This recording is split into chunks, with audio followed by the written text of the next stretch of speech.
para el ser humano. El objetivo es proporcionarles información acerca de los beneficios que nos aporta leer con regularidad. Esto es importante para el proceso formativo. Permite imaginar, descubrir, viajar y conocer sobre el mundo que nos rodea. La lectura es la mejor manera de obtener conocimiento. Es una práctica indispensable en el crecimiento y desarrollo tanto intelectual como personal. Leer te hará una persona mucho más culta y que proporciona infinidad de información. Además, agiliza la mente. Esto hace que las ideas sean más claras, lo cual se verá reflejado en el momento en el que se esté dando una opinión sobre algo, ya que la habilidad de argumentación se verá incrementada. La redacción y ortografía mejorarán bastante. Leer con regularidad conlleva a que el cerebro se familiarice con el lenguaje y que se enriquezca el vocabulario y gramática. Mejora la expresión oral y escrita y hace el lenguaje más fluido. Si leemos en voz alta, podemos pasar el vocabulario pasivo al activo. Esto es que el vocabulario pasivo son las palabras que no utilizamos, que no tenemos el significado, que no sabemos de qué se trata. Pero si leemos en voz alta, lo podemos pasar al activo, que el activo es ya las palabras que conocemos su significado. Da la facilidad para exponer el propio pensamiento y posibilita la capacidad de pensar.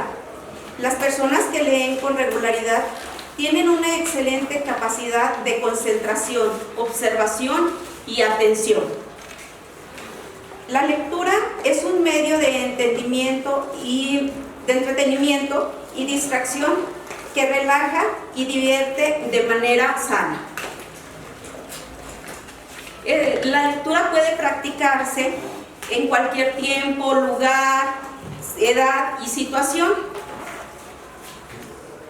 La lectura hace que una persona sea más elocuente y comunicativa, ya que facilita una conversación sobre diferentes temas y, sobre todo, el hábito de la lectura alimenta el cerebro. Hay muchos beneficios que nos aporta el leer. Nos aporta también salud. El cerebro es un órgano que necesita estimulación constante para mantenerse activo. La ejercitación se realiza mediante lectura, actividades que obligan a pensar, es decir, que obligan a la corteza cerebral a enviar impulsos nerviosos que estimulan la memoria y pensamiento, entre otros. Entre más impulsos, más fuerte se vuelve el cerebro, y esta actividad trae beneficios a corto y largo plazo. El cerebro es como un músculo. Los músculos los ejercitamos a base de fuerza. El cerebro, a diferencia de un músculo común, se estimula con la lectura o con desafíos que le hacemos, que podemos, diferentes juegos de mentalidad que nos ayuda a eso, a fortalecernos. Leer es como una medicina. Un estudio de la Universidad de Sussex en Inglaterra realizó un estudio en 2009 y concluyó que 10 minutos de lectura al día son suficientes para reducir los niveles de estrés de una persona hasta en un 68%. Sumergirse en un libro interesante es una forma rápida y económica de relajarse, especialmente antes de dormir, ya que ayuda al cerebro a tener un sueño más profundo y, en consecuencia, pues más reparador. Otro beneficio es la mejora de la memoria, pues nos da tiempo para pensar. La lectura frecuente se realiza con una mejor esperanza de vida. Esto se debe a que varios estudios relacionan la lectura por la prevención de enfermedades neurodegenerativas, como la demencia o el Alzheimer. El Alzheimer, dicen que los estudios dicen que hasta en un 2.5% puede reducirse el deterioro si leemos, y además aumenta nuestra esperanza de vida. Algunos tips para los que no tenemos el hábito de la lectura pueden ser encontrar una lectura de interés, ya que un libro o una revista, periódico, cuyo estilo o tema te interese, siempre es más fácil empezar con lo que nos gusta. Reservar un espacio de tiempo, dedicar un descanso de al menos 10 minutos para practicar la lectura. Este tiempo puede ser mayor o menor según la disponibilidad y el horario que más nos convenga. Aquí pues obviamente tenemos que encontrar un lugar, el tiempo que nos pueda ayudar, aunque sean 10 minutos, a lo mejor en el camión, en el transporte, en algunos 5 minutitos que tengamos dentro de nuestro trabajo, nuestro descanso, puede ayudarnos también. Crear metas. Leer un libro al mes, 5 páginas al día, un artículo a la semana. Las metas ayudan a centrarnos en el objetivo. Si tenemos algún objetivo, el cerebro se estimula y piensa que segrega una sustancia que nos beneficia para que sigamos leyendo, nos estimula. Evitar distracciones, olvidarse del celular, apagar la televisión o el radio y concentrarse en la lectura. Siempre que sea posible, buscar un lugar tranquilo y agradable. En el caso de los niños, es muy importante, los que tienen hijos, pues desde muy chiquitos, crearles el hábito de la lectura y sentarse con ellos, leerles algo, para que ellos, conforme vayan creciendo, pues vayan teniendo ese hábito y en la edad adulta no se les dificulte el estudiar, el aprender, porque eso ya nos conlleva a eso, a que el cerebro esté más preparado para recibir información. Bueno, espero que con esta información haya servido para despertar en ustedes el interés en la lectura. Ojalá se adentren en este mundo fantástico, pues con lo mencionado, la lectura nos hace mejorar como seres humanos y aportar muchos beneficios a la sociedad.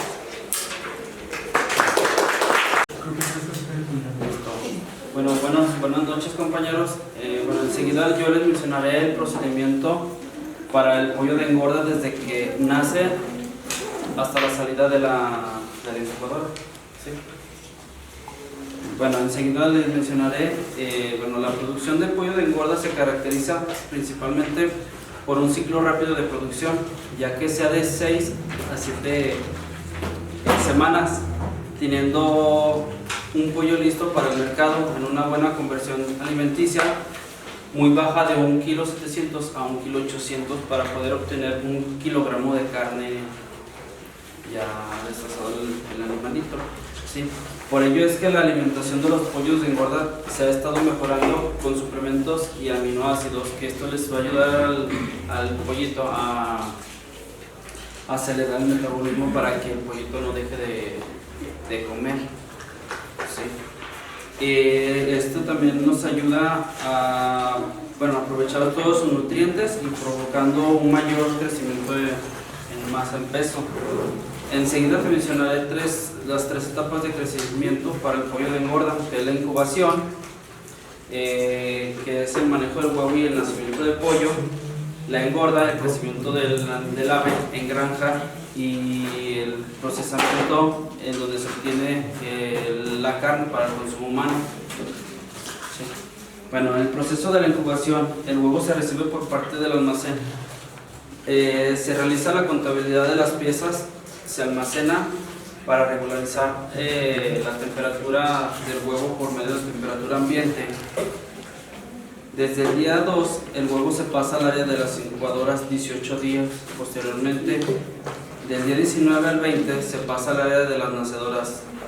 Después de haber nacido el 21 día, el pollito se vacuna por vía cutánea. Si no creen que les van a picar, si son gotas. Ese es un medicamento viral para que el pollo pueda salir de la incubadora y no se enferme al llegar luego a la granja. ¿Sí? Ok, ya después de ahí se hace el seccionado. El seccionado es la separación de los machos de las hembras y mixtos. Es macho y hembra. O sea, los combina. ¿Sí? Ok, ya después, posteriormente, todo pollito ya vacunado se carga en cajas transportadoras poniéndoles de cama papel craft o el papel común con el que envuelven las patillas. Sí, para que este no sufra alguna fractura en las patitas, y ya estando cargado el camión se transporta directamente a la granja correspondiente. Sí. Bueno, enseguida les mencionaré el procedimiento del pollo de engorda. Todos los pollitos recibidos en la granja, desde el día 1 al día 2, se les tiene que dar abundante agua. ¿Por qué? Porque en el lapso del transporte de que sale el camión, suele deshidratarse de inmediato y el pollo puede morir. Sí, por la temperatura que no está aclimatada. Sí. Llegando a la granja, se tiene que la caseta tiene que estar preparada a 34 grados. Sí, porque es la temperatura que estaban manejando en la incubadora. Sí. Ok, el tercer día se le baja la temperatura a 32 grados. Se le empieza a programar el medicamento como antibiótico bioral. Aquí nosotros nos preguntaremos cómo vamos a saber si el pollito está bebiendo el medicamento. Se le pone un multivitamínico a los tinacos de agua de 1000 litros. Son 100 miligramos de multivitamínico color azul muy fuerte, que se le va a pintar el piquito. Entonces ya al momento de que el pollo trae pintado el piquito, eso quiere decir que sí está consumiendo el medicamento. ¿Sale? El cuarto día se lleva a la climatización a la temperatura ambiente por medio de las ventilas de la caseta o de la nave. Del quinto al sexto día se programa la vacunación otra vez por vía subcutánea. Este tipo de vacuna es emulsionada. Este es para evitar la enfermedad del H5 y H7. El H5 es una gripe común y el H7 ya es una influenza ya severa que puede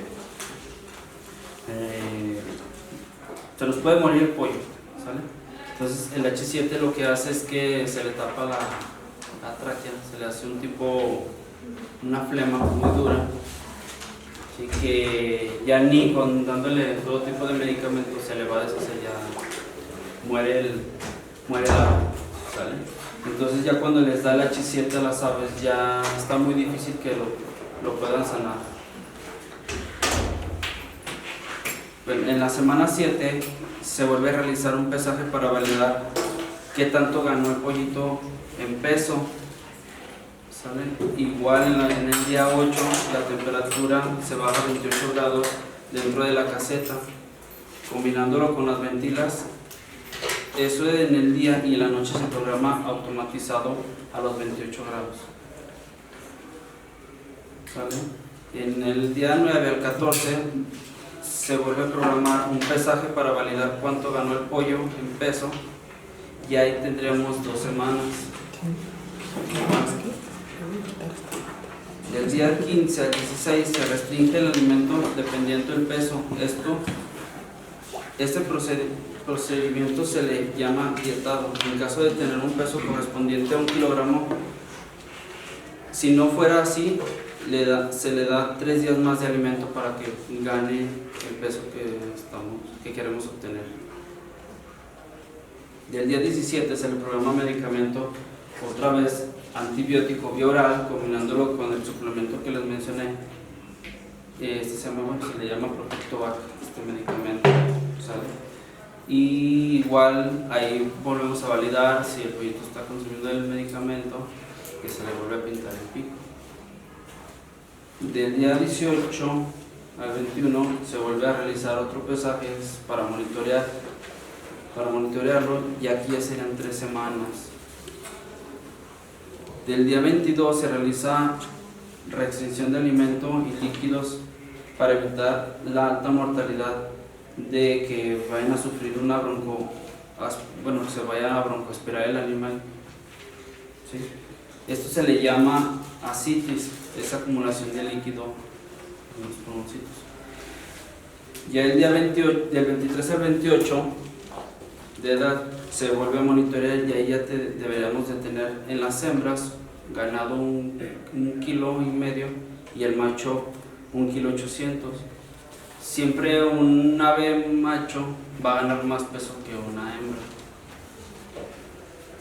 Del día 28 al 35 se programa el saque del pollo de la granja, y aquí se le cancela todo medicamento. El saque se le llama al cargar el ave para poderlo transportar al rastro, se le llama.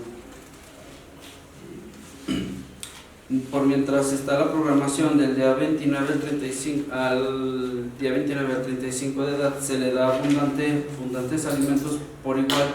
Se le aumenta la iluminación para que el pollo no deje de comer. Esa es la edad donde puede ganar un poquito más de peso, y ahí el ave ya debería de tener 1,7 kilos, y las hembras 1,7 kilos y el macho 2,5 kilos. El día 36 ya se realiza el saque del pollo y se lleva al rastro para que sea sacrificado, ¿sale? Aquí en las granjas se maneja un foco, ustedes lo conocen, a lo mejor los tienen en su casa, los LED. Esos focos LED no les hace daño en sus ojos a las aves, incluso ese nos ayuda para que, el de 11 watts nos ayuda para que el pollo le estimule el cerebro, ¿no? Y no deje de comer ese tipo de foco y ese tipo de watts, 11 watts. Sí, y el pollo tiene que ser siempre, como lo meten a la granja y lo sacan, tiene que ser de madrugada, porque en el día se estresa y se nos puede morir. ¿Sale? Y esto, con la finalidad de esto es de que, el pollo, que los creadores de pollo de engorda que sean con unas mejores condiciones y conlleven a ser más eficientes en la engorda del ave, a lo mismo que debe de producir, que se debe de producir a bajo costo y sin reducir la calidad de los medicamentos y antibióticos en el proceso de engorda. Y principalmente que las aves ganen el mayor peso en el menos tiempo posible, teniendo la calidad del manejo, la sanidad, la alimentación y las herramientas necesarias para permitir el logro de esta meta. Yo hice este discurso para que ustedes se den cuenta que en realidad el pollo que nosotros consumimos no lo crecen con hormonas. Muchos tenemos esa creencia que le dan medicamento para que engorde más rápido. Solamente les dan suplementos. Son puros suplementos de aminoácidos y abundante agua, y con antibióticos y con su vacuna. Es como un bebé, llevan un cardex. Y al final de que lo van a sacrificar, va a la zagarpa, le hace la autopsia a un ave, y si está sana, sale. Si tiene alguna enfermedad, lo vuelven a dejar en la granja y hasta que lo cure. Y es cuando nosotros sabemos que es un pienso. Por el momento fue todo.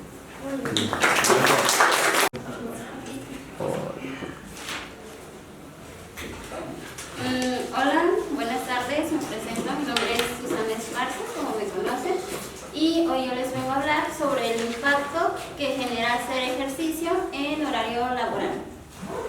La intención de mi discurso es es informar a todos ustedes la importancia de hacer ejercicio o tener actividad física, sobre todo en tu jornada laboral.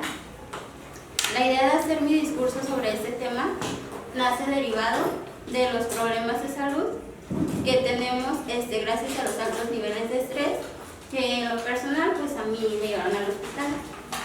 A consecuencia de esto y bajo recomendación de la doctora, tuve que cambiar mi vida sedentaria por una vida más saludable, recurriendo a la actividad física y hacer ejercicio buscando un tiempo libre para lograrlo. Haciendo la media jornada laboral, notando así los beneficios que esto trajo, y es por ello que hoy les quiero compartir la importancia de hacer ejercicio o actividad física en horarios laborales. En la vida cotidiana, los seres humanos suelen llevar una vida agotadora, llena de tareas, pues vivimos en una sociedad que nos exige muchísimo de forma diaria, ya sea por cuestiones laborales, personales, económicos o entre otros. Nuestra mente ejerce mucha resistencia para poder estar en el nivel de lo que se nos exige. En lo personal, yo siempre me he caracterizado por exigirme bastante en mis trabajos, ya sea llevar un equipo pues adelante, poder alcanzar las metas, poder cumplir con lo que se me pide. Mi trabajo exige de una gran concentración y de trabajo que es demasiado estresante, que es bajo mucha presión. Y para poder mejorar los niveles de estrés, pues me di cuenta que realizar ejercicio en nuestra vida diaria debe ser considerado como una prioridad y va muy de la mano con el cuidado de nuestra alimentación, ya que el ejercicio nos brinda un sinfín de beneficios para nuestra salud. Pero para realizar ejercicio, pues no necesariamente tenemos que ir a un gimnasio, tomar clases de aeróbics, de zumba, pilates o estar en algún deporte. Sino que basta para hacer ejercicio, solo necesitamos ponernos en movimiento y activar nuestro cuerpo. El ejercicio es cualquier actividad física que requiere del movimiento voluntario de las partes, músculos y músculos de nuestro cuerpo, mediante las cuales nuestro cuerpo gasta energía que nosotros ingerimos por medio de los alimentos que consumimos. Todos en nuestra vida diaria realizamos ejercicio, por ejemplo, cuando jugamos, cuando corremos, cuando saltamos, cuando caminamos, entre otras cosas. Todas esas actividades son consideradas como ejercicio. Incluso cuando estamos en nuestra casa, pues haciendo el quehacer, lavando la ropa, jugando con los niños, pues ya se considera como hacer ejercicio. Aquí lo importante es no pasar demasiado tiempo pues acostados viendo televisión, que fue algo que pasó ahora mucho con la pandemia. Pues no teníamos, como quien dice, pues teníamos menos cosas que hacer, no salíamos de casa, estábamos todo el día en casa, muchos optamos por estar en el celular y pues se nos fue creando un hábito de estar en nuestra casa descansando, y eso nos trajo consecuencias a nuestra salud y malos hábitos.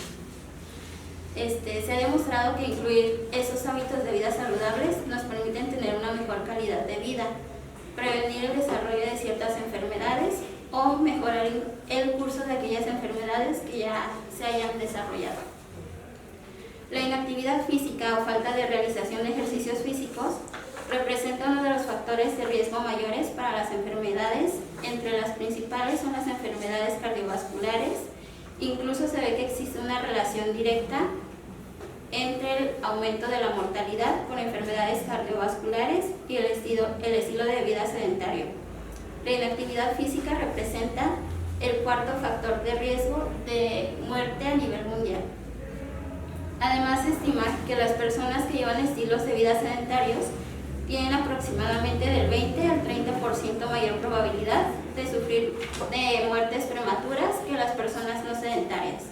La Organización Mundial de la Salud recomienda que se realicen como mínimo 30 minutos de ejercicio al día o mínimo 150 minutos de ejercicios a la semana, que se pueden distribuir en tandas de 30 minutos durante 5 días o tandas de 50 minutos durante 3 días.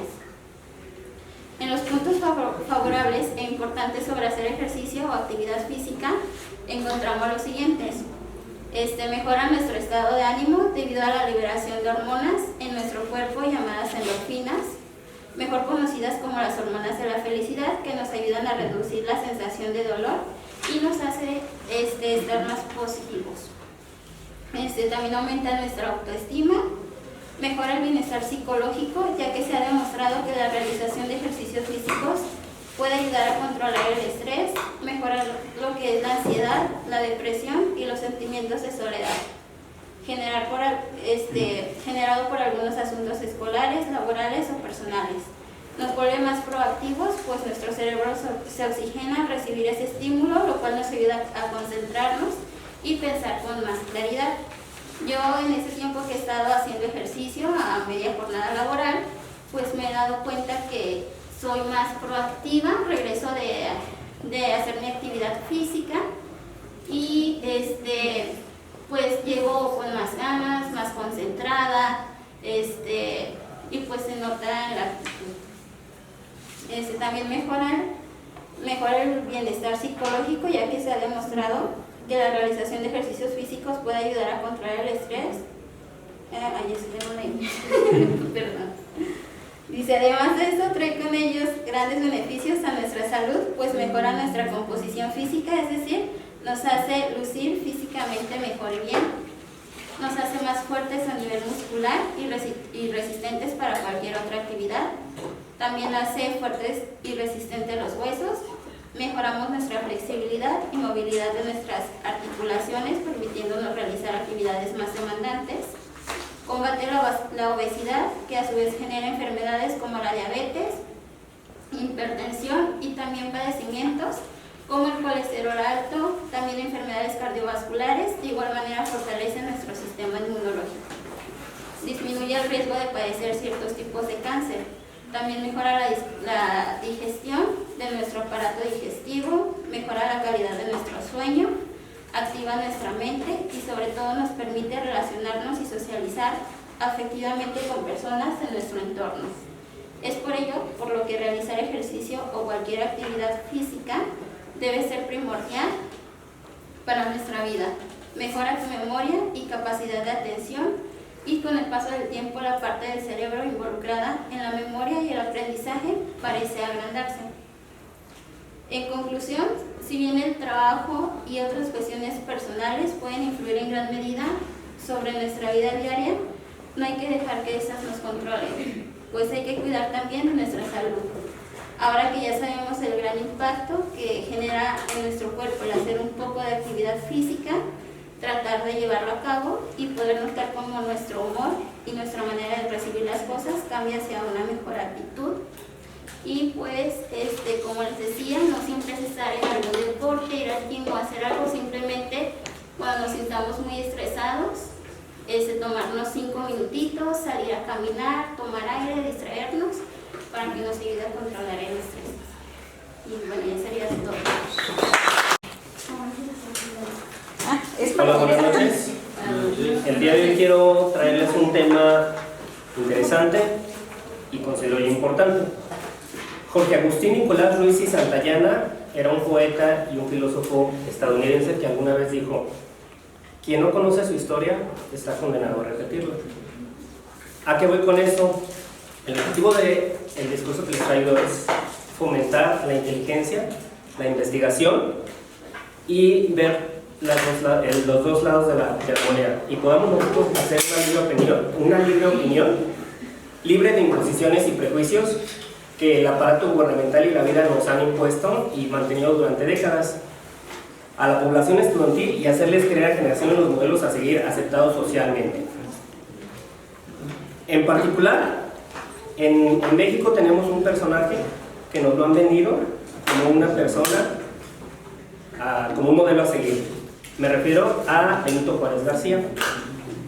La historia es la disciplina de las ciencias sociales que estudia y reconstruye pasados a partir de documentos y evidencias, ya sea de tipo material u oral, que son clasificadas, valoradas, interpretadas, cuestionadas y conectadas con otros hechos, mismas que se someten a un análisis crítico con la intención de comprender y explicar las dinámicas de las sociedades del pasado, aunque no siempre es así. En México tenemos un caso especial, porque después de 70 años de un partido en el poder, nos crearon una historia fabricada. La nación que estaban haciendo estaba necesitada de íconos, historias, personajes que ellos construyeron para crearlos como modelos e institucionalizarlos. Benito Juárez es un ejemplo claro de ellos. A Benito Juárez lo recordamos por el indio que fue presidente, que bajó desde el nivel más bajo de la sociedad, se cultivó, educó y llegó a ser presidente. Hizo muchas cosas por el país, sí, pero también no tenemos la versión completa. México no es ajeno a este fenómeno social y cultural. La historia del pueblo mexicano es rica y amplia y llena de personajes y lugares de importancia histórica y mística. La historia de las apariciones de la Virgen en el Cerro del Tepeyac, por ejemplo, en el siglo XVI hasta nuestros días es un orgullo y símbolo de identidad nacional. ¿Cuántas veces no hemos escuchado o no hemos visto en las oficinas gubernamentales la imagen de Benito Juárez como símbolo que encarna a la patria y a la justicia? Todos sabemos el acto heroico de los niños héroes al defender el castillo de Chapultepec contra la invasión del ejército francés. ¿Alguna vez escuchamos del villano Porfirio Díaz y el mártir de la democracia, Francisco I. Madero? No nos hemos tomado el tiempo de investigar esos mitos que la historia de México está llena. Como ocurre en la mayoría de los casos, la historia es contada por los ganadores y no siempre es fiel a la realidad. Las naciones necesitan tener sus símbolos, su historia de éxito para mostrarse ante el mundo y unir a sus habitantes. Dos ejemplos fuera de México que tenemos es, por ejemplo, Ernesto Che Guevara, un guerrillero argentino que hizo causa con la Revolución Cubana y al triunfo de la Revolución Cubana pues se convirtió en un ícono, tanto así que en playeras, en colguijes, en todo tipo de mercadería encontramos la imagen de Ernesto Che Guevara y nos lo ponen como un guerrillero, un patriota, un ideólogo, y tiene una historia muy diferente. Era un asesino, era un misógino, era un homofóbico y apresaba una villa y mandaba fusilar a todos los habitantes sin tocarse el corazón. Entonces esa historia, esa parte de la historia nosotros no la conocemos, o no nos vayamos tan lejos. Durante el movimiento hippie de los años 60, donde la igualdad entre el hombre y la mujer, la libertad sexual y la identidad propia se definía con la imagen de John Lennon. John Lennon representaba al hippie liberal que buscaba la igualdad y liberación sexual tanto de hombres como mujeres.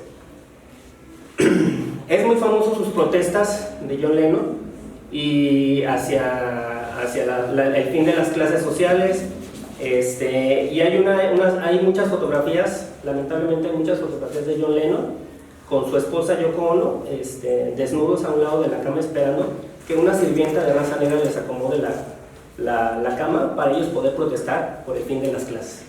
Entonces es una fotografía muy lamentable porque contradice lo que ellos estaban luchando. En México la política ha manipulado la historia oficial, donde se han llenado de símbolos y personajes que no encarnan lo que es ser mexicano. Sin embargo, el aparato gubernamental se ha dado la tarea de mostrar nuestra historia como una de los luchadores sociales que no se rinden ante nada y ponen a la patria por encima de ellos. Claro ejemplo, Benito Juárez, político de origen indígena nacido en el estado de Oaxaca, que se cultivó en la escuela gracias a sus ganas de salir adelante. Se mudó a la capital por las carencias que tenía en su natal Guelatao y consiguió trabajar para una rica familia donde su hermana Josefina era cocinera. De ahí consiguió el apoyo para ingresar al seminario. Siempre fue sabido su rechazo por el ambiente clerical, lo que posterior lo hizo abandonar el seminario e ingresar a la carrera de jurisprudencia del Instituto de Ciencias y Artes de Oaxaca. Luego de graduarse, se dedicó a trabajar por defender a las comunidades indígenas, por lo que terminó en la cárcel. Sin embargo, logró salir y convertirse en gobernador del estado de Oaxaca y después de un periodo en el destierro, presidente de la República Mexicana. La historia oficial nos ha enseñado que su presidencia fue una de las más notables y que la figura de Juárez era incorruptible. El hecho de que Juárez fuera de origen indígena, fuera de tez morena y estatura baja, en realidad medía 1,37 m, lo hacía ver más perfecto a los ojos de los mexicanos. Pero a pesar de que durante su mandato se logró separar el clero del Estado, se logró mejorar la educación y la justicia de los pueblos indígenas, la instauración de la República tras la invasión extranjera, su figura no estuvo exenta de actos cuestionables. Uno de ellos es recordado por como el presidente indígena que expulsó a los franceses de México y mandó fusilarse en previo juicio al emperador Maximiano. Lo cierto es que Juárez, influenciado por la masonería, estuvo más cercano a las élites liberales que a la raíz indígena, lo cual incluso él mismo renegaba.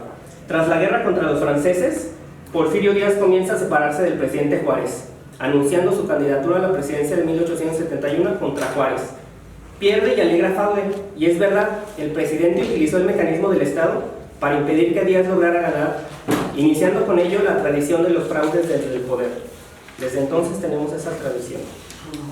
Las políticas y programas de Juárez ocasionaron que en el Estado de México en 1867 se despojaran a indígenas a favor de hacendados, quedando como peones de los hacendados con el argumento de que no eran autosuficientes. Les quitan por orden presidencial a indígenas sus tierras y se las dan a administrar a hacendados, porque Juárez pensaba que los indígenas no eran suficientemente inteligentes para poder administrar su propio predio y quedan como peones, que es lo mismo que esclavos. Trabajaban para el jefe, pero con su propia tierra. La dependencia económica de México con nuestros vecinos del norte ocasionó que Juárez en 1859 gestionara el Tratado Maclean-Ocampo, donde le cedía a perpetuidad el paso por el istmo de Tehuantepec, a cambio de que Estados Unidos únicamente reconociera su gobierno como legítimo. El tratado no fue reconocido ni por el Congreso Americano ni por el Congreso de México y nunca entró en vigor, por lo que se mantuvo la soberanía, pero estuvimos a poquito de vender la soberanía, todo por aceptación del gobierno de Estados Unidos. Al igual que la frase, entre los individuos como entre las naciones, el respeto al derecho ajeno es la paz. Inspira que no es el todo de Juárez, se inspira en una frase del filósofo alemán Immanuel Kant, quien en su texto de La paz perpetua menciona: la injusticia cometida se ejerce únicamente en el sentido de que no respeten el concepto del derecho, único principio posible de la paz perpetua. En fin, es nuestra obligación como individuos el buscar el verdadero conocimiento para gozar de la libertad que nos da, buscar la verdad verdadera. La libertad de pensamiento fluye cuando se mantiene informado y no dependemos de lo que se nos diga. Pueden creer o no lo que les acabo de comentar con anterioridad, ya es decisión personal, pero la evidencia nos muestra lo contrario, solo es cuestión de buscarla. Les dejo abierta la invitación a no dejar de pensar. La responsabilidad del conocimiento nos debe mover a encontrar la verdad por medio de la investigación. No podemos dejar que nuestro juicio se manipule por verdades convenientes o verdades a medias. Es todo.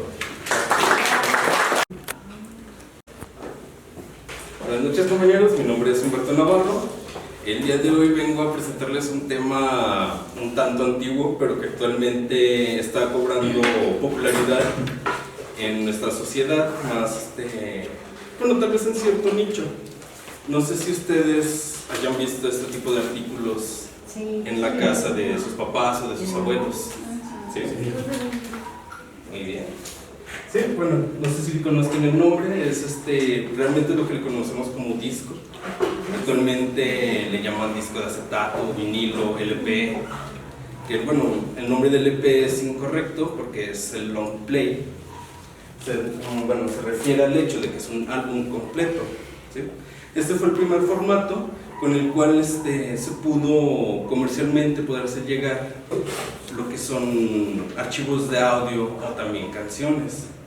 El disco de vinilo es un medio de almacenamiento analógico de señales sonoras caracterizado por utilizar como material de soporte un plástico denominado fluoricloruro de vinilo, del cual se recibe el nombre. Fue introducido oficialmente en 1948 por la compañía Columbia Records en Estados Unidos, como una evolución mejorada de los discos de 78 revoluciones. Este disco ya viene de 33, o sea, reduce más de la mitad las revoluciones en el cual tiene que girar para reproducirse por completo el contenido que tiene. Actualmente el término vinilo se suele utilizar para indicar en particular el formato LP, que son los discos de 12 pulgadas, es este tamaño de disco que les muestro en este momento.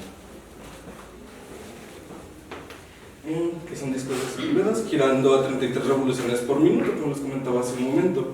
Aunque esto ya sea inadecuado, ya que existen discos de diferentes tamaños, entre los cuales los más populares, excluyendo al de 12, se encuentran los de 10 y 7 pulgadas. El de 7 pulgadas es un disco todavía más chico que se utilizaba como promoción de una sola canción. y del otro lado incluyendo algún lado extra, un lado B, por ejemplo, lo que le llaman, que podría ser incluso una canción que no se encuentra dentro del mismo álbum que se encuentra promocionando el artista. Todos estos se reproducen mediante un tocadiscos que debe ser conectado a un amplificador, y este debe ser conectado a unos parlantes para que pueda emitir sonido que el disco contiene. La mayoría de los discos contienen reguladores, los tocadiscos contienen reguladores de velocidades, entre ellas la de 33 pulgadas, 33 revoluciones por minuto, ya antes mencionado, y también la de 45 revoluciones por minuto. Al momento de cambiar las revoluciones, esto puede utilizarse dentro de los discos de 7 pulgadas antes mencionados, para que este gire más rápido por el mismo tamaño que tiene el disco, o también existen discos de 12 pulgadas que son a 45 revoluciones porque el surco viene más abierto. Esto le permite mayor definición a lo que es la canción. Su presentación física es una placa circular que lleva en ambas caras un surco en espiral, grabado desde el borde exterior hacia el interior. Las mejores cualidades del vinilo en comparación con la goma blanca fue el primer material con el que se intentó realizar el formato. Permitió reducir el grosor de los surcos, disminuir el paso de la espiral y bajar la velocidad de 78 a 33 revoluciones. También se han producido discos de vinilos en diferentes diámetros que se utilizan comercialmente, como por ejemplo los de 16 pulgadas. Estos se utilizaban en la radio para una mejor definición, incluso, 16 pulgadas es todavía un poco más grande a este disco.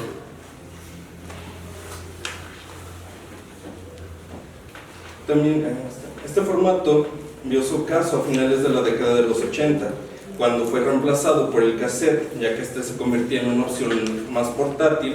Incluso fue cuando en los vehículos empezaron a introducir el reproductor de cassettes, y también hay una opción llamada 8 tracks, que le llaman, le permitía a una cinta tener 8 canciones.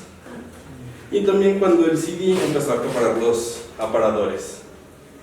Luego de hacer el formato de venta con los mayores indicadores de ventas durante las décadas de los 70s y 80s, en los 90s este casi vio su fin, pero se mantuvo con un formato de nicho que nunca dejó de fabricarse, casi extinto pero nunca muerto.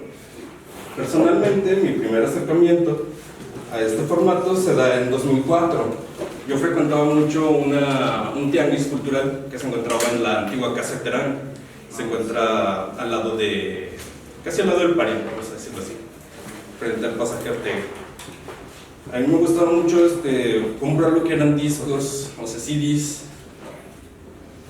y un señor de los que frecuentaba para la compra de este tipo de artículos, llegó a ofrecerme este disco. Este disco fue una de mis bandas favoritas durante muchos años. La banda se llama In Flames, son de Suecia. Él me ofreció el disco. Yo no pensé que todavía existieran la fabricación de este tipo de discos. Yo lo compré alrededor del 2004 y, por ejemplo, el disco es blanco, no es igual que los discos negros que casi siempre vemos por lo regular.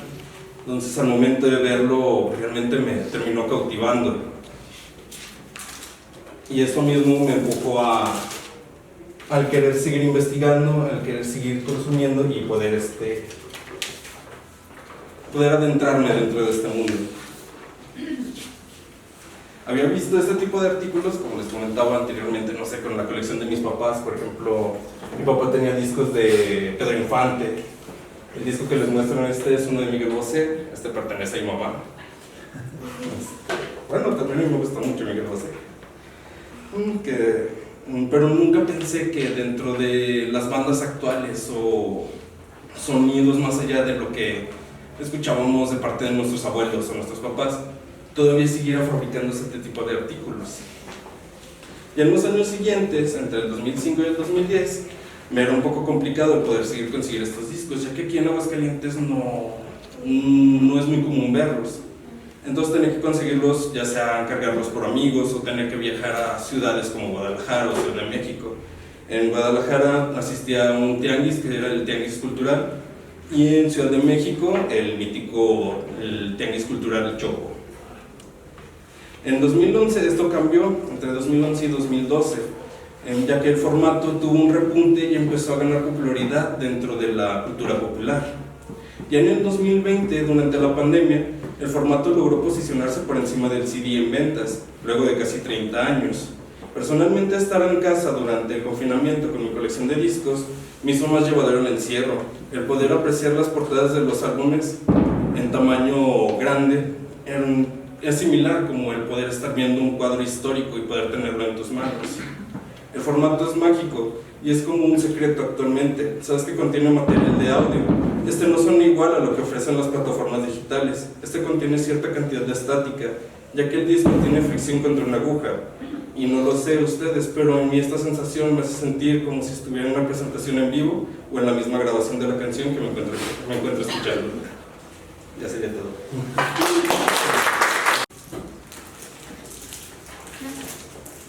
Hola, buenas tardes. Me llamo Lisbeth Lara, como ya lo conocen. Hoy vengo a platicarles de un tema que me provoca mucha preocupación, tristeza, nostalgia, muchas cosas, que es la planificación familiar. No sé si muchos de aquí ya tienen hijos o otros apenas tienen pensado tener.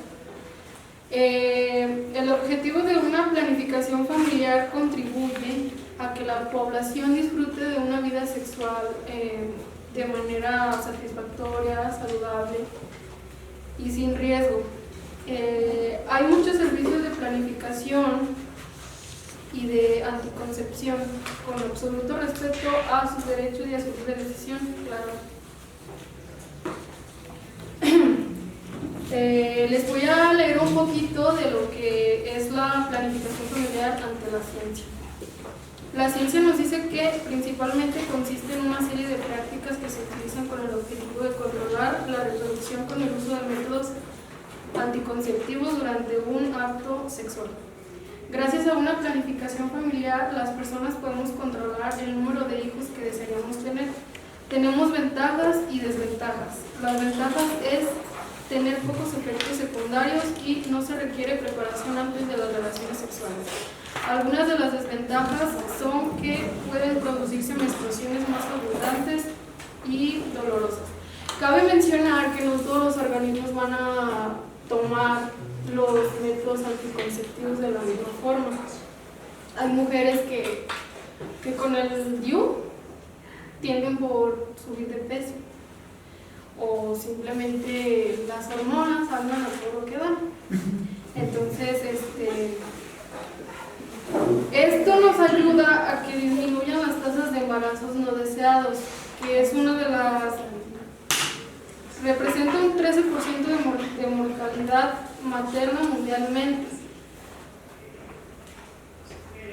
La planificación también es un derecho de toda persona a decidir de manera libre y responsable sobre el número de hijos y el momento en el que los tendrá.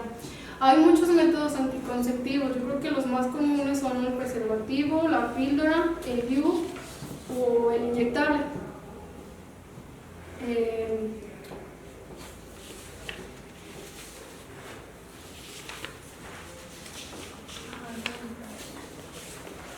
En la familia se construye una identidad como persona, se protege su autonomía, es la base desde donde se proyecta en el ámbito social. Los padres son los que, como primeros responsables de los hijos, son los que inculcan todo eso. Son las bases que tiene uno como los valores que uno tiene. Un punto muy importante para mí es que las personas vulnerables o con escasos recursos tienden a tener familias muy numerosas, demasiadas. Esto es ¿por qué? Porque lamentablemente existe todavía un machismo en ese aspecto. Un hombre se basa su masculinidad por el número de hijos que puede tener. Es como de yo tengo, no sé, 5 hijos. Entonces como que todos dicen, ay no, este hombre, wow, muy excelente padre de familia, tiene dinero para crearlos o no sé. Y otro punto es que no tienen información, no tienen ni el interés, no tienen la educación sexual correcta, no tienen ni tampoco el interés de investigar un poquito más. Y Por otro lado, las personas económicamente más elevadas tienden a no tener familia porque hay muchos factores. Ahorita en la actualidad hay estándares de belleza muy elevados en las mujeres. Muchas mujeres ya no quieren tener hijos porque engordas, tu cuerpo ya no queda igual. Entonces, eso, y aparte que se informan un poquito más, conocen un poquito más de los métodos, y aparte no tienen tiempo, o sea, no tienen tiempo de tener una familia numerosa.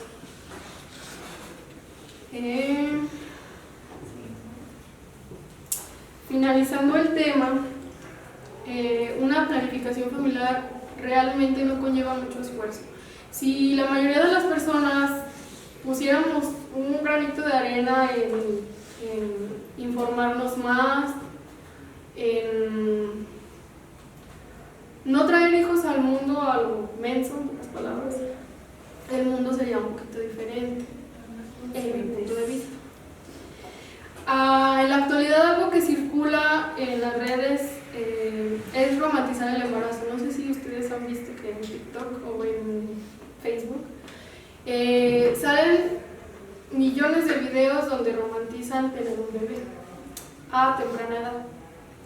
Solamente te pasan el lado bueno de lo que es tener un hijo, pero no te pasan todo lo que lleva a tener una responsabilidad tan grande. Yo he visto que romantizan demasiado tener hijos a temprana edad, no sé por qué. Creo que es moda. O sea, parece ser una moda ahorita en la actualidad.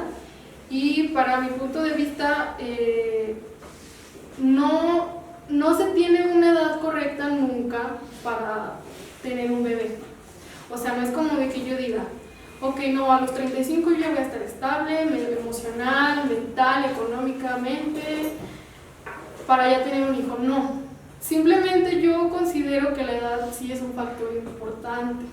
¿Por qué? Un hijo no es cualquier cosa. Un hijo lleva mucha responsabilidad, necesita responsabilidad afectiva, necesita estar en un ambiente apto, necesita recursos, necesita educación, necesita amor, cariño.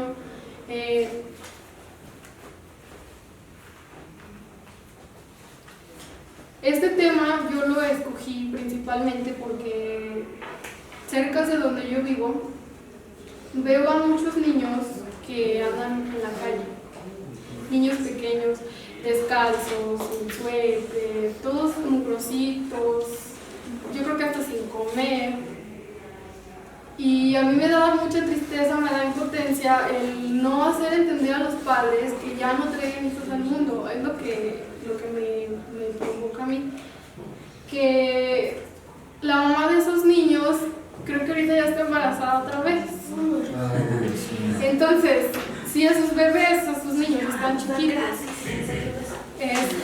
pues están de esa forma, que les espera al nuevo bebé. Yo les invito a las personas que aún no tienen hijos, pues que tomen un poquito de conciencia, incluyéndome a mí. Un hijo no es un juego. Un hijo es una gran responsabilidad y espero pues que este tema haya sido de su agrado. Muchas gracias. Hola, buenas noches compañeros, soy Sandra.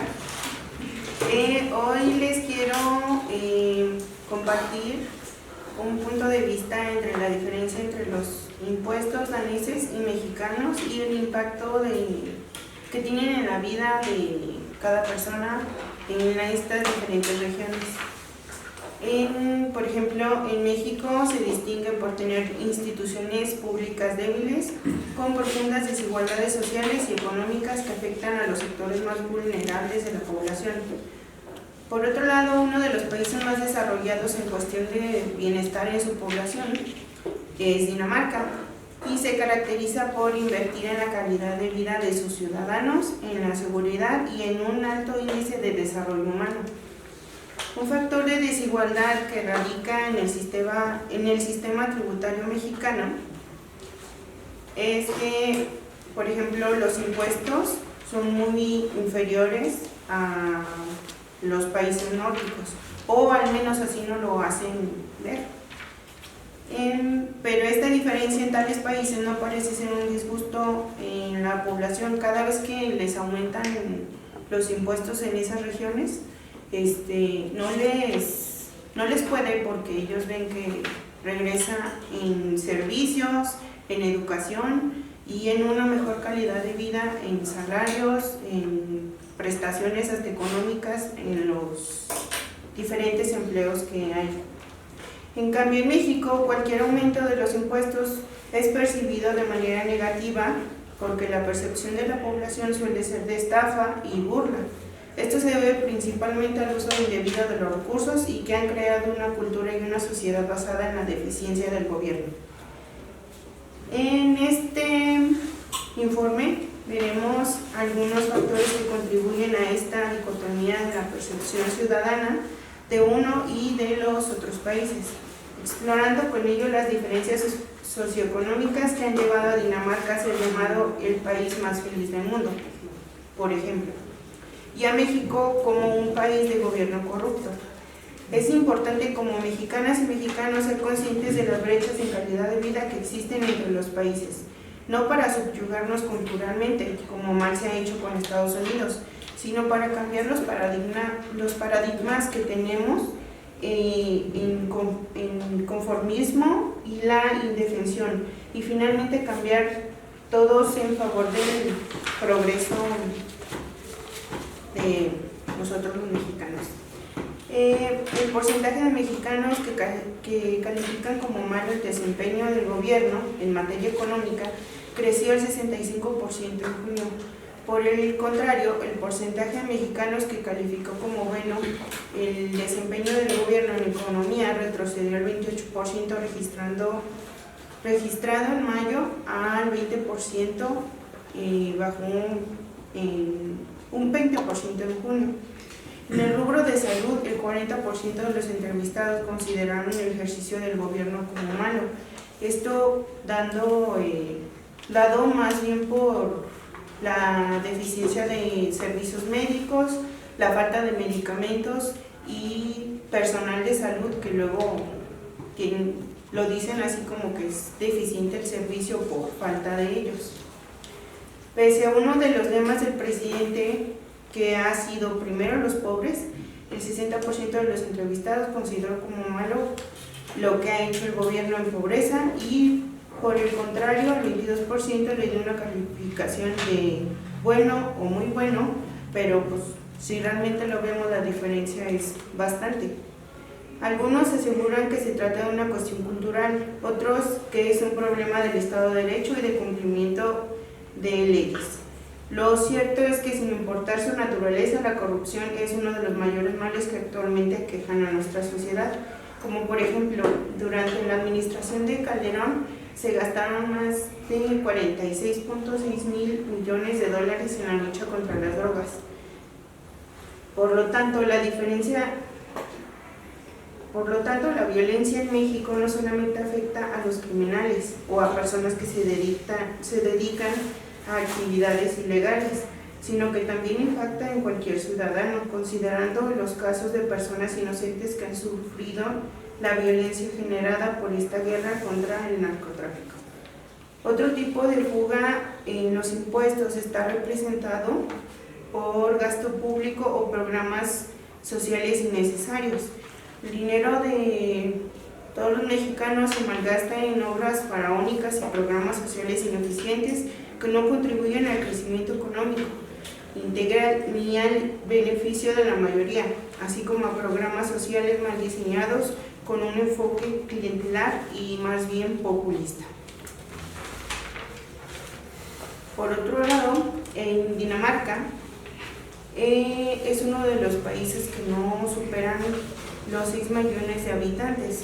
Situado al norte de Europa, forma parte de la coalición de países nórdicos junto a Noruega, Finlandia y Suecia. Cuenta con uno de los mayores ingresos por habitante, junto con Noruega, de los más altos de Europa y del mundo. Es uno de los países menos corruptos y con los impuestos más altos. Nadie dijo que pagar impuestos sería algo agradable para el bolsillo del contribuyente, pero en Dinamarca lo ven de otra manera. Existe una conciencia más positiva que en el resto de los países de la Unión Europea a la hora de construir el bienestar social. Llevan muchos años creándolo y los objetivos muy claros a ojos de los ciudadanos. Todos pagan, pero el dinero regresa en orígenes de formas muy variadas. Ayudas en la maternidad, universidad, empresas públicas y pensiones. Es lo que les decía, que por ejemplo ellos ven que regresan sus impuestos, pero en servicios, en educación, en mejoras públicas, lo cual pues aquí no se ve muy claro. El dinero que aportan los ciudadanos daneses regresa a sus bolsillos de las formas más diversas. Otra, por ejemplo, son las bajas por maternidad, por ejemplo, que se extienden hasta 1 año. Y en los papás son hasta de 3 meses a 4, frente al casi 1 año que les dan a las madres por maternidad.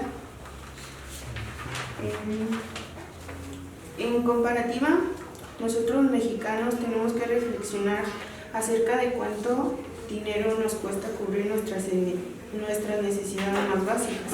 O sea, por ejemplo, tenemos que pagar servicios extra porque donde vamos pues no recibimos los correctos o los necesarios o de la forma que deberíamos. Tenemos que pagar, por ejemplo, en transporte, tenemos que trasladarnos en Uber o en alguna otra plataforma, porque realmente estar esperando el camión 1 hora para llegar a un trabajo donde realmente no nos remuneran como para estar pagando ese tipo de servicios, realmente no nos deja mucho para cubrir otros aspectos de la vida. Bueno, pues en este informe vimos cómo afectan los impuestos que pagamos directa o indirectamente en nuestra vida a comparación de los otros países que velan por la calidad de vida de sus habitantes. Desde el punto de vista económico, la corrupción es una de las causas por las que no podemos llegar a tener mejores servicios públicos y que necesitamos funcionarios que no se dejen influenciar por el poder y el dinero para que puedan ejercerse de un modo ético hacia la comunidad. Como parte de las acciones anticorrupción, que se invierta en la confianza de la gente, que aún no se tiene en nuestras autoridades. Y sería bueno que, pues, por ejemplo, sería que involucraran más a los ciudadanos en cuestión de elegir a nuestros gobernantes para que hagan un mejor trabajo y que haya un poco más de confianza en nuestro gobierno. En Dinamarca tienen buenos resultados en bienestar general y mejor promedio en empleo, educación, salud, calidad medioambiental, relaciones sociales, compromiso cívico y satisfacción ante la vida, en comparación con los demás países incluidos en el índice para una vida mejor. Aunque el dinero quizá no compre la felicidad, es un medio importante para alcanzar estándares de vida más elevados y por consiguiente un mayor bienestar. Una población bien educada y bien capacitada es esencial para el bienestar social y económico de un país. La educación desempeña un papel fundamental para proporcionar a las personas los conocimientos y las capacidades y las competencias necesarias para participar de manera efectiva en la sociedad y en la economía. Bueno, espero les haya abierto un poquito el panorama de lo que pagamos y de lo que pagan en otros países y pues aquí no lo vemos reflejado. Y es todo. Muchas gracias. Listo. Hola, buenas noches. Mi nombre es Araí, compañeros. Yo les vengo a hablar de lo que es salud mental y amor propio. Les estaré dando esta información y espero que podamos tomar conciencia de lo que les voy a estar hablando, ¿de acuerdo? Comenzaré con una pregunta, ¿qué es tener amor propio? Vemos mucho en redes sociales lo que todos dicen como de, ay, quiérete como eres, o me amo como soy, te amo, me amo, y todo eso. Pero nadie realmente nos dice a grandes rasgos qué es lo que es tener amor propio. Hay un libro que me gusta de Walter Rizzo que dice que desde pequeños se nos enseñan conductas de autocuidado personal, como por ejemplo bañarnos, cortarnos las uñas, comer, vestirnos, lavarnos los dientes, entre otras cosas. Pero, ¿qué hay del autocuidado y la higiene mental? Nadie nos enseña a querernos y a gustarnos o a contemplarnos y sobre todo a confiar en nosotros mismos. O sea, nadie nos enseña eso, siempre es como de que te enseñan lo más básico de corta las uñas, lávate los dientes, haz esto, haz el otro, pero nadie te enseña el amor propio. Puedes pensar que eres torpe, feo, interesante, inteligente o malo. Cada uno de estos efectos calificativos son el resultado de una historia previa donde has ido manteniendo una teoría sobre ti mismo. Si crees que eres un perdedor, te dirás, ¿para qué intentarlo? O sea, yo no puedo. Si crees que... te dirás, es imposible cambiarlo o no valgo nada. Los humanos tendemos a tener pensamientos más pesimistas que optimistas. O sea, somos muy pesimistas los humanos. Pero aquí el mundo, o sea, todo el mundo nos equivocamos. O sea, no, absolutamente todos la regamos. También tenemos que aprender a poner límites. Si algo no nos gusta, no tenemos por qué aguantarlo y no es nada fácil, pero tú también mereces ser respetado. La cultura nos ha enseñado a llevar un garrote invisible pero doloroso, con el que nos golpeamos cada vez que nos equivocamos y no alcanzamos las metas personales. Hemos aprendido a escuchar la palabra por casi todo lo que hacemos mal y a dudar en nuestra responsabilidad cuando lo hacemos bien. Si fracasamos decimos, ¿para qué lo hicimos? Pero si lo logramos, y siempre decimos esto, o sea, cuando fracasamos siempre decimos, ay no, o sea, ¿para qué lo hacía? Pero si lo logramos, decimos, fue pura suerte. O sea, no sé si les pasa, siempre decimos eso. ¿Qué clase de educación es esta en donde se nos enseña a sernos responsables de lo malo, pero no de lo bueno? El principal enemigo para el crecimiento del autoconcepto es la falta de confianza en sí mismo. Si desconfías de ti, no podrías amarte. ¿Alguien sabe lo que es la autoeficacia? Autoeficacia. ¿No? Bueno, la autoeficacia es la confianza en la propia capacidad para lograr los resultados predeterminados, o sea, tus propios resultados, esa es la autoeficacia. Entonces, la autoeficacia es básicamente una opinión efectiva de ti mismo. Dicho en otras palabras, las personas pueden pensar que poseen todas las habilidades y capacidades para obtener determinados resultados y pese a todo esto no están convencidos aún de que pueden alcanzar las metas exitosamente. Las siguientes estrategias te permitirán pelear contra la baja autoeficacia y conservarla en un punto de autocuidado. Les voy a dar una serie de listas. Número 1, elimina el no soy capaz. Siempre tenemos en mente el no soy capaz, no puedo hacerlo, no puedo lograrlo, entre otras cosas. Entonces, si te tratas mal, eres irrespetuoso contigo mismo. Tu diálogo obrará como un freno, elimina de tu repertorio el no soy capaz, porque cada vez que lo repitas, confirmas tu inseguridad. Número 2, no seas pesimista. Las personas con baja autoeficacia anticipan el futuro negativamente. No sé si les pasa que al momento de que van a hacer un examen o van a hacer algún trabajo, a lo mejor piensan en no soy capaz, no puedo, no esto, no, y no pasa. O sea, no les salen bien las cosas. Entonces, suele convertirse en realidad porque nosotros mismos nos encargamos de que se cumplan. Número 3, no seas fatalista, o sea, no tengas una actitud fatal. Eres el arquitecto de tu futuro, en una gran porción construyes tu destino, por lo tanto tienes el poder de modificar muchas cosas. El pasado no te condena, de hecho, de hecho su presente es el pasado de mañana.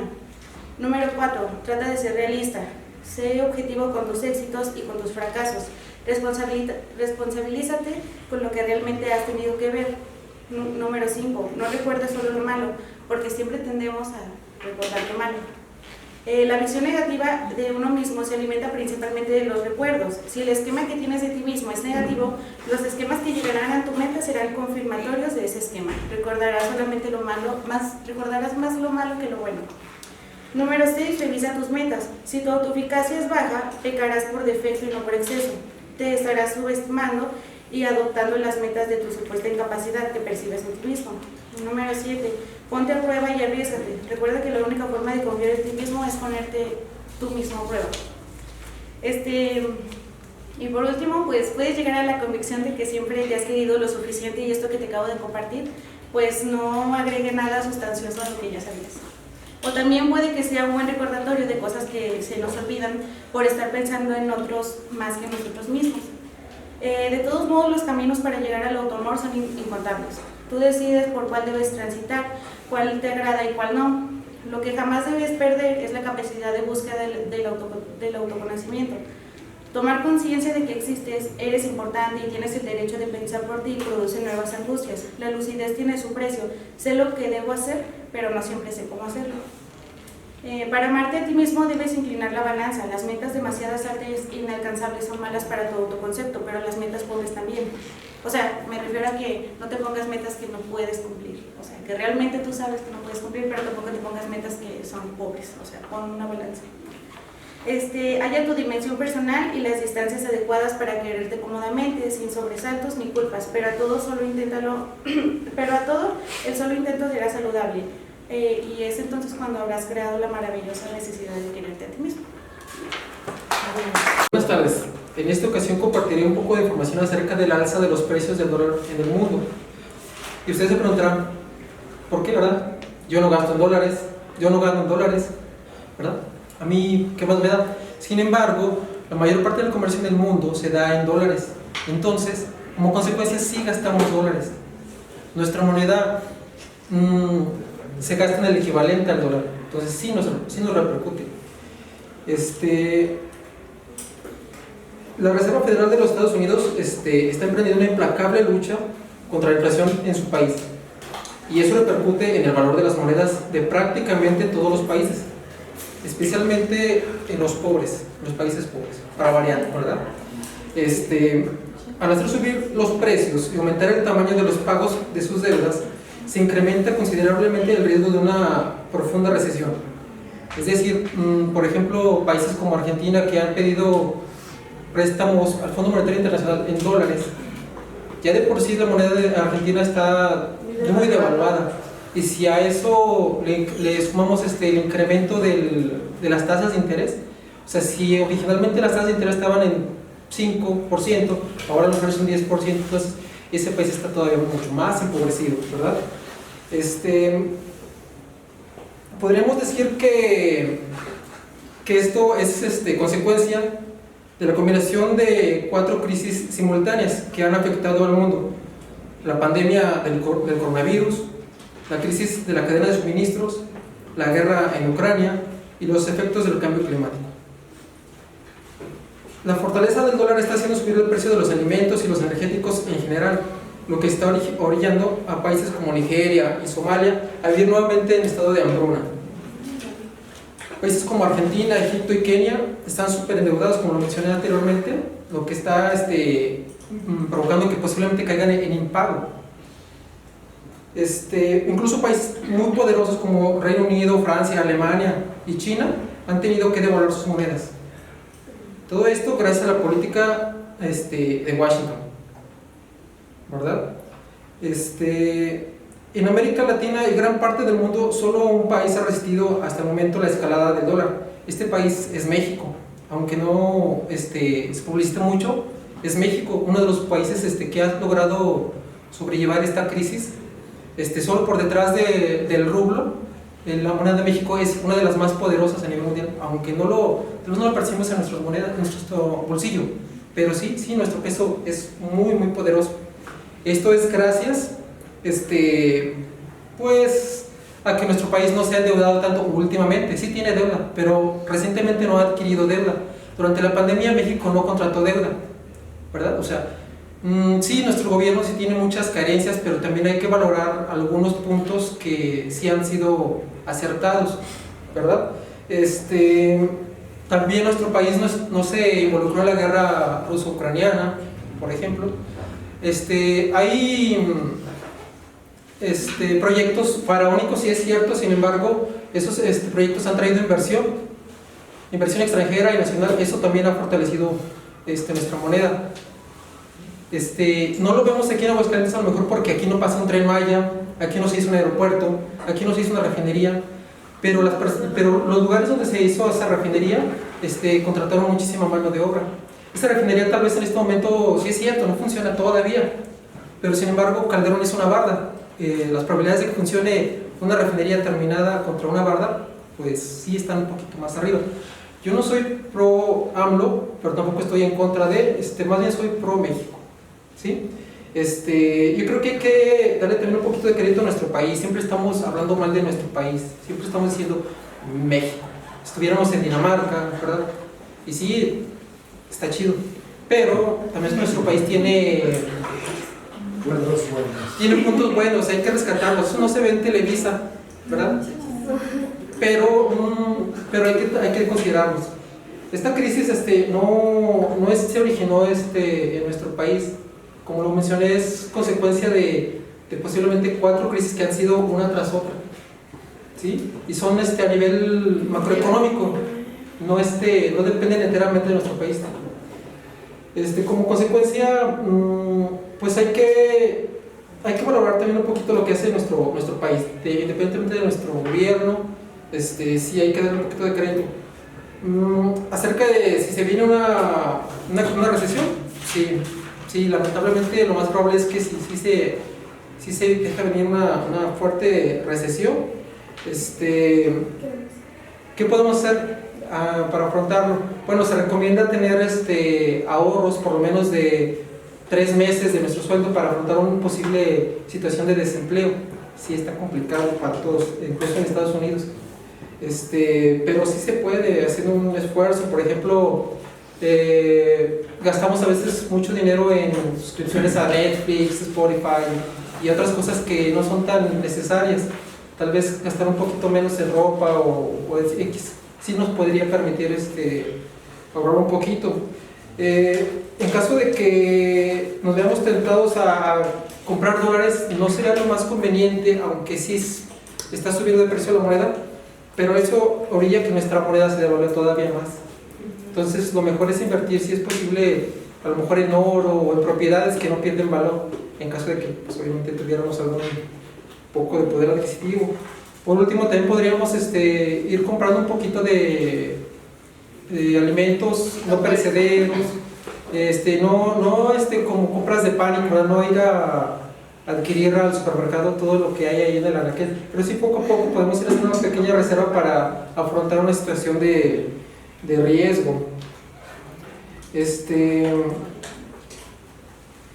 Pues básicamente eso es todo lo que tengo que decir. Estos datos están basados no en los datos tanto del gobierno, sino en un artículo que leí del Washington Post. No se difunden mucho estas noticias en México, o no al menos en la televisión pública, la televisión abierta, pero sí valdría la pena buscar un poco de información en otras fuentes, tal vez internacionales. Eso es todo. Buenas noches, compañeros, profesor. ¿Se han preguntado qué han hecho los expresidentes aquí en México, aparte de robarlos? Presidentes de México han sido demasiados, pero tan solo conocemos algunos pocos que aportaron aquí en México o hicieron pues, sus aportaciones, como quien dice. Como por ejemplo leyes, instituciones, importaciones, entre otros, que ya conoceremos más adelante. Bueno, estos son algunos de los expresidentes que destacaron aquí por sus acciones. Comencemos. En el año de 1940 al año de 1946, Lázaro Cárdenas creó la reforma educativa con la instauración de la educación socialista. Es un instrumento fundamental que permitirá que los campesinos e indígenas conocer sus derechos y recuperar sus tierras. Destacó entre otras acciones del gobierno por la reforma agraria y la creación de 2 ejidos en el sector agropecuario mexicano. También hizo el plan sexenal, que es lo de las elecciones para el gobierno. Manuel Ávila Camacho, 1940-1946. En su mandato logró concretar diversos acuerdos con Estados Unidos para que aquel permitiera el desarrollo de la economía mexicana. Dicho pacto recibió el nombre del Convenio del Buen Vecino. También se fundó el Instituto del Seguro Social y mejoró el armamento y las condiciones de los miembros del ejército. Miguel Alemán Valdés, 1946 y 1952. Durante su primer periodo presidencial, otorgó a la primera mujer hacer el voto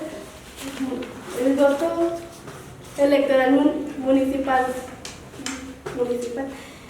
Por Elvira Carrillo Puerto resultó ser la primera mujer electa diputada al Congreso local por el 5º distrito. También durante su administración se creó el Instituto Nacional de la Juventud y el de Bellas Artes, así como la Dirección General del Turismo de la Secretaría de Gobernación. Adolfo Ruiz Cortines, 1952 a 1956. 1958. Propuso una reforma a la Constitución local para que la mujer participara en la función electoral y municipal. Pacificó el campo veracruzano y construyó escuelas, carreteras y revisó los sistemas impositivos y erradicó la corrupción. Adolfo López Mateos, 1958 a 1964. Durante su administración se creó el ISSSTE, Instituto de Seguridad y Servicios Sociales de los Trabajadores del Estado, y del Museo Nacional de la Antropología. También adquirió la mayoría de las acciones de las empresas generadoras de energía. Gustavo Díaz Ordaz, 1964 a 1970. En el año de 1967 se firmó el Tratado de Tlatelolco. Es el tratado para la proscripción de armas nucleares en América Latina y el Caribe. También otorgó el voto a los jóvenes de 18 años para las elecciones electorales. Luis Echeverría Álvarez, 1970 a 1976. Durante su mandato, la economía mexicana creció un nivel de 6.1%. Él construyó carreteras y aeropuertos. Creó el Instituto Mexicano de Comercio Exterior y el Instituto del Fondo Nacional de la Vivienda para los Trabajadores. José López Portillo y Pacheco, 1977 a 1982. Promulgó una ley de amnistía política y en el campo internacional restableció las relaciones diplomáticas con España, y en el año de 1977 las cámaras aprobaron la ley de organizaciones políticas y procesos electorales. Miguel de Madrid de Hurtado, 1982 a 1988. Se renegoció la deuda externa aplicando un plan de austeridad en el gasto. Conjuntamente emprendió la renovación moral de la sociedad. Carlos Salinas de Gortari, 1988 a 1944. Él disminuyó la deuda externa y la deuda interna. También creó el Tratado de Libre Comercio con América del Norte. Este tratado permite reducir los costos para promover el intercambio de bienes entre los tres países, que es Canadá, Estados Unidos y México. Vicente Fox Quesada, del 2000 a 2006. Él controló la inflación en un 4.48%. En promedio, en su sexenio incrementó becas a estudiantes. Bueno, estos fueron algunos de los presidentes de México que aportaron a México. Realmente hemos tenido una exageración de presidentes, pero ¿sí ayudaron a México? O sea, ¿sí aportaron aquí a México realmente? Muchos presidentes han hecho muchas cosas malas, pero eran los que sostenían un poco mejor al país. En cambio, cuando entró Andrés Manuel López Obrador, lo han apoyado demasiado, pero ¿por qué será? Solo porque da más becas, más pensiones y está bien, ¿no? Que den becas. Pero desde que entró la inflación subió a un 8,7%. Y nosotros como sus subordinados nos toca pues aguantarnos. Y es todo.